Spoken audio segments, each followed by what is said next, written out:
뉴스브리핑 제작에 도움 주신 분들입니다.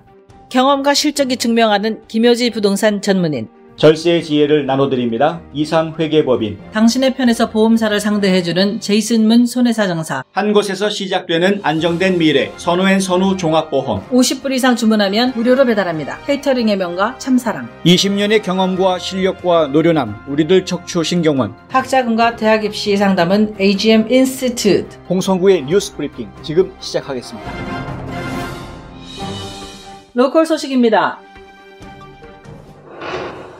조지아주 미용사 및 이발사의 라이센스를 감독하는 미용 이발위원회가 오는 24일부터 미용실과 이발소의 영업을 안전하게 재개하기 위한 지침을 발표했다고 어젯밤 주지사실이 발표했습니다. 위원회는 직업안전위생관리국 오샤의 코로나19 작업장 준비 지침을 따라야 한다면서 몇 가지 구체적인 내용을 밝혔는데요. 직원과 손님의 발열 체크, 매장 소독 실시, 개인 보호 장비 착용, 사회적 거리 유지 등이 그 내용입니다. 자세한 내용은 뉴스앤포스트.com에서 확인하실 수 있습니다. 문제는 과연 이런 지침을 지킬 수 있느냐 하는 것인데요. 당장 손님과의 접촉이 불가피한 업무 특성상 사회적 거리두기가 불가능하기 때문입니다. 발열 체크한다고 모든 게 해결되는 것은 아니라는 겁니다. 어제 백악관 브리핑에서도 조지아주의 무리한 경제 재개가 도마 위에 올랐는데요. 기자들의 질문이 연이어 터져나오자 데보라 벅스 박사는 경제 활성화의 1단계에서 가장 핵심은 사회적 거리두기라고 답했습니다. 트럼프 대통령도 기자들에게 조지아주가 그동안 잘해왔다면서 주지사와 연락해 구체적인 내용을 듣겠다고 말하고 기자들을 진정시켰습니다. 한편 조지아주 미용-이발위원회에 따르면 현재 조지아주에서 미용사 이발사 자격증을 소지한 사람은 9만 5천 명에 이릅니다. 아틀란타 중앙장로교회는 어제 홈리스 쉘터인 세븐 브리지스 리커버리에 방문해 여성 홈리스를 중심으로 약 130명에게 불고기와 야채, 밥 등 한식으로 점심 식사를 제공하고 마스크 200개를 전달했습니다. 교회 측은 당분간 이곳에 화요일마다 점심 식사를 제공할 예정이라고 밝혔습니다. 또한 이번 주말에는 병원을 방문해 의료진들에게 마스크와 케어 패키지를 전달하고 오는 5월 4일에는 디캡 카운티 경찰서, 소방서, 보안관실, 응급대원실 등을 찾아가 성금을 전달할 예정이라고 덧붙였습니다. 이 같은 활동은 중앙교회가 지난 3월 22일부터 온라인 예배로 전환한 이래 헌금의 10%를 코로나 구제와 선교에 사용하기로 한 데 따른 것입니다. 한편 중앙교회는 중남미 선교지에서 식량이 부족하다는 소식을 접하고 아이티, 온두라스, 코스타리카, 과테말라에 각각 $1,000씩의 특별구제 선교비를 보냈다고도 밝혔습니다. 한미장학재단 남부지회가 2020년 장학생을 모집합니다. 신청 대상은 조지아, 엘레바마, 플로리다, 사우스캐롤라이나, 테네시 등 5개 주에 등록한 고등학생, 대학생 및 대학원생입니다. GPA 3.0 이상인 한인 학생은 누구나 신청할 수 있으며 재정 지원이 필요하다는 것을 증명할 수 있어야 하는데요. 신청 마감은 오는 6월 30일입니다. 결과는 개별 통보되며 시상식은 9월 12일에 열릴 예정입니다. 장학금은 고등학생 $500, 대학생과 대학원생은 $2,000입니다. 또한 한미장학재단은 한국전쟁에 참전한 미국 참전용사 후손 장학생도 모집합니다. 신청 대상은 1950년 6월 25일부터 1955년 1월 32일까지 한국전쟁에 참전한 미군의 직계 후손입니다. 자세한 내용은 한미장학재단 웹사이트에서 확인할 수 있습니다.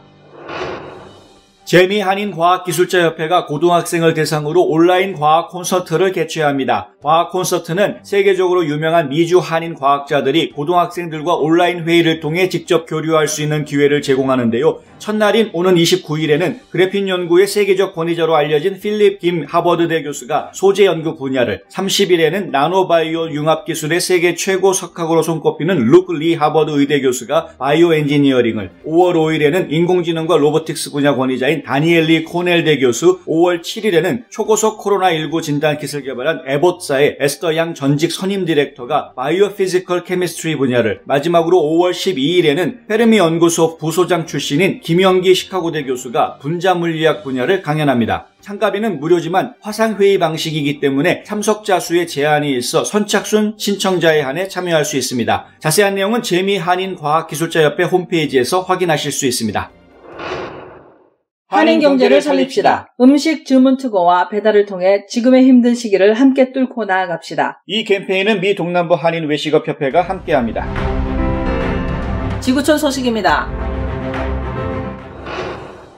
이란 혁명 수비대는 22일 오전 첫 군사위성을 성공적으로 발사했다고 밝혔습니다. 빛이라는 뜻의 누르라는 이름이 붙여진 이 인공위성은 이란 중북부 셈난주 다슈테 카비르 사막에서 발사돼 425km 상공궤도에 안착했다고 하는데요. 이 발표가 사실이라면 이란의 첫 군사용 인공위성이 되는 셈입니다. 주목할 점은 이 인공위성 발사에 사용된 발사체가 이란에서 자체 개발한 것이라는 점인데요. 대륙간 탄도미사일 개발에 한 걸음 다가선 것이기 때문입니다. 연합뉴스는 이번 인공위성이 이란 정보통신부가 주관하는 민간 위성 프로그램과 별도로 진행된 기밀 군사 작전일 가능성이 크다고 보도했습니다. 스위스 과학자들이 코로나19 백신을 올해 10월 출시할 계획이라고 밝혔다고 dpa 통신이 22일 보도했습니다. 통신에 따르면 면역학자 마르틴 바흐만이 쥐를 대상으로 한 실험에서 이미 성공했다고 하는데요. 베른 대학병원에서 일하는 바흐만은 지난 1월 중국이 발표한 바이러스의 유전자 염기 서열을 이용해 면역 반응을 촉발하는 일종의 가짜 바이러스를 만들었다고 설명했습니다. 이번 백신 연구에는 중국과 라트비아 파트너들이 참여하고 있습니다. 이 같은 발표에 국가 규제기관인 스위스 메딕은 바흐만을 포함한 과학자들과 논의 중이라고 확인했습니다. 스위스 메딕의 루카스 야기 대변인은 일정이 극단적으로 낙관적이긴 하지만 완전히 터무니없는 것은 아니다라면서 코로나19 대유행의 시급성을 고려해 해당 백신이 모든 요건을 충족한다면 올해가 지나기 전에 승인 결정이 내려질 것이라고 말했습니다. 인도네시아의 한 패션 디자이너가 어린이 등뼈를 손잡이로 활용한 핸드백을 만들어 윤리성 논란을 불러일으켰습니다. 자카르타 포스트 등에 따르면 주로 미국에서 활동해온 인도네시아 국적 디자이너 아놀드 푸트라는 2016년 악어의 혀와 어린이의 등뼈를 소재로 핸드백을 만들었는데요. 당시 이 핸드백은 $5,000에 팔렸습니다. 그동안 이 핸드백은 관심을 받지 못했는데 최근 온라인에서 사진이 퍼지면서 관심이 쏟아지고 있습니다. 윤리성 문제 때문인데요. 아놀드는 인체의 부분은 합법적인 절차를 거쳐 구한 것이고 악어의 혀는 미국에서 악어가 멸종위기 정도 아니라고 주장했습니다. 일각에서는 아놀드가 원주민과 찍은 사진을 두고 혹시 이들에게서 아이 유고를 구한 게 아니냐는 의혹을 제기했는데요. 아놀드는 이를 부인했습니다. 한국 소식입니다. 북한 김정은 국무위원장의 여동생인 김여정 노동당 제1부부장이 지난해 말부터 유사시 최고 지도자 권한을 대행하는 준비가 진행되고 있다고 요미우리 신문이 보도했습니다. 신문은 지난해 말 노동당 중앙위원회 총회 당시 김 위원장이 사망 등으로 통치할 수 없게 될 경우 권한을 모두 김여정에게 집중한다는 내부 결정이 내려졌다고 전했는데요. 김정은 위원장이 고혈압과 심장병, 당뇨병이 복합적으로 악화돼 프랑스 의료진이 지난 1월 북한을 방문했다는 정보도 있다고 신문은 전했습니다. 모든 초중고등학생이 온라인 개학으로 원격 수업에 참여한 지 22일로 사흘째가 됐는데요. 지난 9일 중고교 3학년만 처음 온라인으로 개학한 이후 각종 장애가 드러났던 EBS 온라인 클래스와 한국교육학술정보원 e학습터 등 원격 수업 플랫폼은 초등학교 저학년까지 온라인 학기를 시작한 20일부터는 제법 안정됐다는 평가를 받고 있습니다. 교육당국과 EBS 등이 모든 초중고생이 온라인으로 수업을 들어야 할 수도 있겠다고 인식하고 준비하기 시작한 때는 지난달 중순이라고 하는데요. 온라인 클래스와 e학습터 등의 인프라를 증설하는 예산 지원이 결정된 건 지난 3월 18일이고 관련 업무 협약은 25일 체결됐습니다. 이런 일정을 고려하면 세계에서 전례를 찾기 어려운 온라인 개학을 위한 기반 시설을 구축하는데 채 한 달도 걸리지 않은 셈입니다. 동시 접속자 수는 최대 67만 명까지 뛰어오르기도 했는데요. 온라인 클래스의 하루 접속자는 185만여 명에 이릅니다. 수십만 명이 실시간으로 접속해 있고 수백만 명이 종일 이용하는 시스템을 한 달도 안 돼 구축했으니 기적이라는 평가가 나올 수밖에 없는데요. 한국의 온라인 교육 모델이 또다시 전 세계에 어떤 반향을 불러올지 기대를 모으고 있습니다.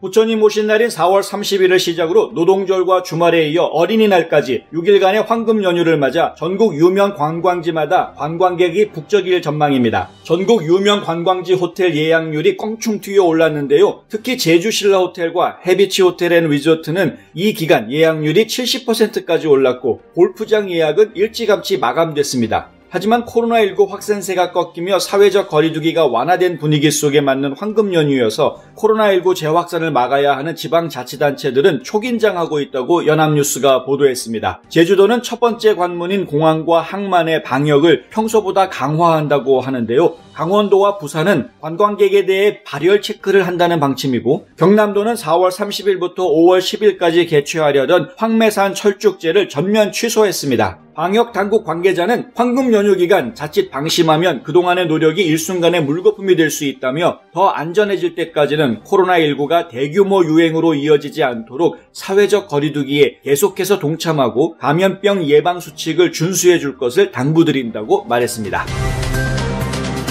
2020년 4월 22일 홍성구의 뉴스 브리핑은 여기까지입니다. 시청해주셔서 감사합니다.